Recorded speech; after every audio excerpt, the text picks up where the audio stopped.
120 kilometre दूर तिरुपति से एक और मंदिर है, उसकी मुख्य डायटी वेंकटेश्वर भगवान है। मुसलमान भारी संख्या में आते हैं और उनका यह मानना है कि भगवान ने एक बार एक मुस्लिम महिला से विवाह किया था। प्रसाद चढ़ता है, मुसलमान शाकाहार करते हैं। हंसना नहीं, हंसना नहीं, बिल्कुल नहीं हंसना था, बिल्कुल नहीं। इसको वही ऑन द स्पॉट 4 थप्पड़ मारकर इसका नफरती भूत उतार देना था। लेकिन आप लोग इस नाजायज की बात को हंसकर ही टाल दिए। दोस्तों, इसका नाम है विवेक श्रीवास्तव। ये अक्सर धार्मिक मामलों की डिबेट में पाया जाता है। मैं कम्युनिस्ट हूँ, हाँ। मैं नहीं मानता अस्तित्व को ईश्वर के। भाई शुरू से कहा जा रहा है कि जिसने हमें जन्म दिया वो माता है। क्या आप नहीं मानते कि उसे आप माता कहते हैं? नहीं, माता को तो मानते हैं। फिर आप कह रहे हैं कि आप शुरू से कहते चली आ हैं रही परंपरा मैं नहीं मानता। ये अब ये कह रहे हैं पुरानी व्यवस्था क्यों माने। मैंने उदाहरण दिया कि जिस माँ ने जन्म दिया है, ये भी तो बरसों से चली आ रही है माँ की परंपरा। ये मेरी माँ है, क्यों माने? हर पुरानी परंपरा को आप नकार देंगे तो राम सेतु भी पुराना, उसे भी नकार दीजिए। राम का अस्तित्व लोग नकारते हैं, तो हर चीज नकार देने से तो कुछ ना बचेगी ना। फिर हम क्यों, हमने तो महात्मा गांधी को देखा ही नहीं, फिर हम भी मानने लगे नहीं जी महात्मा गांधी नाम के कोई हुए ही नहीं। भाई वो तो इतिहास जो कहेगा मानना पड़ेगा ना। इतिहास कहता है कि महात्मा गांधी हुए हैं, इतिहास कहता है कि पृथ्वीराज, कि आप में से किसी ने पृथ्वीराज चौहान को देखा, शिवाजी को देखा, आपने किसी ने देखा, झांसी की रानी को देखा? पर नहीं देखा, इससे ये सिद्ध थोड़ी होता कि नहीं जी नहीं थे। भाई इतिहास पढ़ा है ना। जो इतिहास महात्मा गांधी के होने का प्रमाण देता है, वही इतिहास महाभारत का राम और कृष्ण के होने का भी प्रमाण दे रहा है। यह नाजायज माता को तो मानना चाहता है, लेकिन माने कैसे? क्योंकि पिता का ही कोई प्रूफ नहीं इसके पास। ये हरामखोर सामने से बोल रहा है कि मैं नास्तिक हूँ, मैं किसी धर्म को नहीं मानता। अरे किसी क्या, हिंदू धर्म को नहीं मानता, लेकिन फिर भी टीवी चैनलों को पता नहीं क्या चुल मची रहती है इसको धार्मिक मामलों में बुलाने की। 1311 में मलिक काफूर नाम के जनरल ने किस वेद पुराण में ये लिखा हुआ है? अपना ज्ञान मत दीजिए। तो आप मंदिर तोड़ दीजिए जाकर के। देखिए, आप मंदिर को मत मानिए, फिर आप बोलिए वो मंदिर गलत है। मैंने अभी आपसे क्या स्वामी कहा दीपांकर था? भी कुछ कहना चाहते हैं। मैंने क्या, अब ये है तो है। मैंने क्या ठीक कहा है। था? आपको मैंने अगर- क्या कहा था? To the point. 10 सेकंड का अरे आपको सवाल मैंने है। to the point से ज्यादा सीधा बता दिया। आंसर, सीधा आंसर। हाँ, नाम मलिक का, बताइए। हाँ, सुन लीजिए। कौन से ग्रंथ में, अब आप सुनिए। कौन से पुराण में, क्या पेज नंबर? क्या पेज नंबर? भैया जी, मंदिर जी, वहाँ पर जी, है। मेरा कहने का मतलब ये है, आपने इतनी बातें कह दी, जी। आपने मुझे ये बताया कौन से पुराण में कौन से नंबर बाबा, पेज मैं पे ये लिखा कह है? रहा हूँ कि वो ठीक। मंदिर है और हिंदू आपने और आपने मुसलमानों हमारे की एकता का सुनिए, प्रतीक मेरी है। बात सुनिए। आप पहली बात एकता तो के खिलाफ क्यों पहली हैं? बात धमकाइए आप क्यों खिलाफ हैं? बात सुनिए, पहली बात तो आप गलत कह रहे हैं कि पहली बात तो कोई मुसलमान पहले था ही नहीं। आज के टाइम में मुसलमान जाति बदली है, पहले नहीं था। जिसने जिस प्रकार हिंदू और हिंदू मंदिरों को बदनाम किया, भगवान को बदनाम किया अपने व्हाट्सएप यूनिवर्सिटी के पोस्ट को दिखाकर, इसके ऊपर कार्रवाई होनी चाहिए, लेकिन होगी नहीं। क्योंकि इसने भाई हिंदू के ऊपर ऐसा बोला है, हिंदू मंदिर के ऊपर ऐसा बोला तो सब माफ हो जाता है। सामने बैठे लोग इसके बात को सुनकर हंस लेते हैं, जवाब की जगह थप्पड़ नहीं मारते हैं, तो फिर बाहर निकलने के बाद सेकुलर कीड़े क्या ही कर लेंगे। चाहता हूं कि कम से कम जो मेरे नेता हैं, जो मेरे से ताल्लुक रखते हैं या मेरे सनातन से ताल्लुक रखते हैं, वो तो कम से कम सनातन को बचा लें। वो तो कम से कम सनातन के लिए खड़े हों। वो तो कम से कम खड़े, कोई तुम्हारे होते बच नहीं सकता, तुम्हारे होते बच नहीं सकता। तुम नासूर हो विवेक बाबू इस धर्म के लिए, समझ गए? आप नासूर हैं। ऐसे ही डिबेट में बुलाकर इन नासूरों से अपने सनातन का अपमान करवाते रहो। एक दिन ऐसा आएगा ये आपके घर में घुसेंगे और आपके जितने भी लोग हैं उनकी इज्जत उतारेंगे, और तुम लोग उसको टीवी पर बैठकर डिस्कस करते रहोगे, सुनते रहोगे, क्योंकि कर तो कुछ नहीं सकते। कहा जाता है जन्नत जाओगे तो हूरें मिलेंगी। क्या ये वाकई सच है कि बस कहने की बात है? एक पाकिस्तान की जर्नलिस्ट हैं, उन्होंने वहाँ एक मौलाना से पूछा कि मेरे हस्बैंड को तो हूरें मिलेंगी, मैं जाऊंगी तो मुझे क्या मिलेगा? एक प्रॉब्लम है, वो ये है कि मैं तो ये चाहता हूं आपसे भी कि पाकिस्तान का तो जिक्र ही ना किया जाए। लेकिन आपने एक ज़रा सा एक इससे इनके सवाल से रिलेट करके एक सवाल किया है, तो जो इनाम मर्दों को मिलेगा, जो भी मिलेगा अच्छे काम करने पर, और बुरे काम करने पर जो सज़ा मर्दों को मिलेगी, इसी तरह औरतों के लिए भी होगा। मिलाकर हूरे मिलेंगी, बात खत्म पत्नी के अनुसार। लेकिन पत्नी ने बोला कि पाकिस्तान के मामलों में हमारा क्या लेना देना, ऐसा नहीं है रे। वो एंकर पाकिस्तानी थी, लेकिन हूर दिलवाने का ठेकेदार तो हिंदुस्तानी ही था ना। कि वो 72 हूरों का जो बताया गया है मर्दों के लिए, वो क्या है? क्या वो अय्याशी नहीं है? वहां पे और तो कुछ नहीं बताया कि ना शॉपिंग मॉल है ना लाइब्रेरी है, औरतों के लिए क्या है। फॉर एग्जाम्पल मैं बहुत अच्छे काम करती हूँ, सारे इस्लाम के रूल फॉलो करती हूँ, मैं जन्नत में जाऊंगी, मुझे वहां क्या मिलेगा?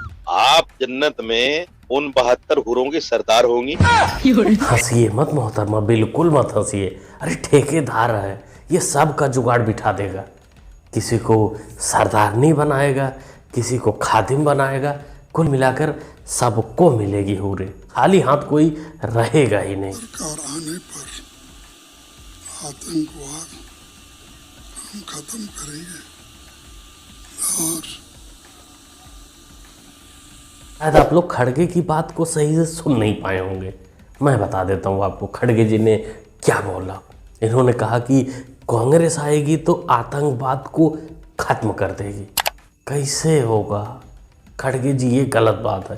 पार्टी लाइन से बाहर जाके आप बयानबाजी नहीं कर सकते। देखो ना, तुम पार्टी लाइन से थोड़ा बाहर क्या गए, मूर्छित हो गए, तबीयत खराब हो गई तुम्हारी, फिर बाद में तुमने सच्चाई बोला। कांग्रेस अगर हुकूमत में आई, आतंकवाद बढ़ेगा। ये हुई ना बात खड़गे जी कि कांग्रेस आई तो आतंकवाद का विकास और विस्तार होगा। ये हुई ना पार्टी लाइन वाली बात। आप उम्र हो गई है आपकी, आप बहक जाते हो कि आतंकवाद खत्म करेंगे, गरीबी को मिटा देंगे। ऐसी बात आपको नहीं करना चाहिए, नहीं शोभा देता। स्टेटहुड का तो मैं बोला हूँ, स्टेटहुड जरूर देंगे और उसके लिए हम जरूर लड़ेंगे, चाहे कुछ भी हो। मैं ऐसा ही छोड़ने वाला नहीं। अब मेरे को तो 83 इयर्स चल रहे, इतना जल्दी मरने वाला नहीं हूँ। जब तक मोदी को नहीं हटाएंगे तब तक मैं जिंदा ही रहूंगा। ये चाचा साहब बोल काहे नहीं देते कि हम अमर होना चाहते हैं, क्योंकि इस बकलोली, इस नफरती राजनीति से तो फिर मोदी को हटाना इम्पॉसिबल लगता है। हाँ, लालच का चूरन अगर चटाया जाए तो कुछ बात बन सकती है। महीने के 8,500 रुपए हर महीना 1 तारीख को खटाखट खटाखट खटाखट खटाखट खटाखट। वो जो बंबई में वो बड़ा दौलतमंद है ना, जिसकी औलाद की शादी के चर्चे पूरी दुनिया में चले, वो आगा खानियों का यतीम खाना था।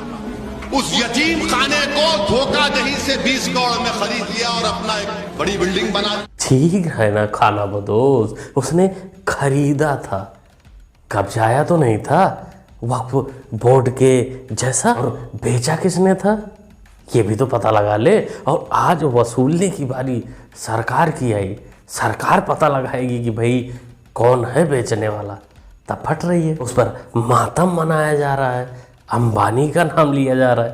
बेटा वो तुम जैसे नहीं, तुमसे अच्छे तो उसने 20 कुत्ते पाल रखे हैं अपने बिल्डिंग में। आपने एक हिजबुल्लाह चीफ को मारा है, हर घर से हिजबुल्लाह निकलेगा। I am talking to the Israel, the chief minister of Israel. मैं हर उस इंसान से बात कर रही हूँ जो फलस्तीन के खिलाफ है। मैं लिबनानियंस को हौसला देना चाहूंगी कि वो बिल्कुल भी फिक्र ना करे, क्योंकि हम उनके साथ है। द शिया कम्युनिटी उनके साथ है, हम उनका साथ कभी नहीं छोड़ेंगे, कभी भी नहीं। आपको पता नहीं है कि आपने किसको शहीद किया है। अब हर घर से इस्राइल निकलेगा, अब हर घर से लेबनानिया निकलेगा, हर घर से हिजबुल्लाह निकलेगा। तो इस वीडियो को देखकर आप अनुमान लगाओ, अगर भारत पाकिस्तान का कभी युद्ध हुआ तो ये लोग भारत के पीठ में खंजर भोंकने में 1 मिनट की देरी नहीं लगाएंगे। ब्रिगेडियर साहब सही ही कहते थे इनके बारे में। हिजबुल्लाह के आतंकवादियों के लिए जम्मू कश्मीर में रैलियां निकाली जा रही हैं, हम उनके साथ हैं, ऐसा नारा दिया जा रहा है। मैं तो कहूँगा जम्मू कश्मीर की पुलिस थी कहाँ, इनको परमिशन कैसे दिया एक आतंकवादी का जुलूस निकालने के लिए। इनको अगर समय रहते हुए इनका इलाज ना हुआ, इनको हुर्रियों की सरदारनी ना बनाया गया, तो ये देश के लिए बहुत बड़ा दीमक साबित होंगे और अंदर ही अंदर खोखला कर देंगे। आतंकवादी बुरहान वानी के भी मौत पर चीखे थे और यहाँ नसरुल्लाह के मौत पर भी चीख रहे हैं। इस्लामोफोबिक बात कर रहे हैं। इस्लामोफोबिक तो अच्छा चलिए सुनिए, एक कम्युनिस्ट है ना सर, एक मिनट सर, एक कम्युनिस्ट कंट्री बताइए जहां तोप लगा के मस्जिदें न उड़ाई गई। बोलिए, Czechoslovakia, Romania, Hungary, Bulgaria, Poland, north Korea, China, Russia, बोलो। आप सुनिए, इंडिया में आके कुछ भी बोलेंगे, इंडिया में आके कुछ भी बोलेंगे। जवाब तो सुधांशु त्रिवेदी जी ही सही से देते हैं इन हरामखोरों को, लेकिन जवाब भी उसको दिया जाता है जो सवाल जवाब कर रहा हो, जो हरामखोरी कर रहा हो, हरामगिरी कर रहा हो। उसको जवाब नहीं, उसको ऑन द स्पॉट थप्पड़ की ज़रूरत होती है। क्या कहना चाहेंगे दोस्तों आप लोग इन हरामियों के कमेंटबाजी पे, इनके काम पर? कमेंट करके बताइए, अपना राय दीजिए कमेंट बॉक्स में। ओवरऑल पूरी वीडियो के बारे में आप लोग क्या सोचते हैं वो भी आप कमेंट बॉक्स में लिख सकते हैं। मुन्ना भाई को सपोर्ट भी कर सकते हैं चैनल को सब्सक्राइब करके, जो कि होता है बिल्कुल फ्री। बाकी आप टेलीग्राम पर भी ज्वाइन कर सकते हैं, क्योंकि वहाँ भी कुछ वीडियो पोस्ट करता रहता हूँ जो यहाँ दिखाने लायक नहीं होती। सपोर्ट करते रहिए, मिलते हैं अगले वीडियो में। Thanks for watching.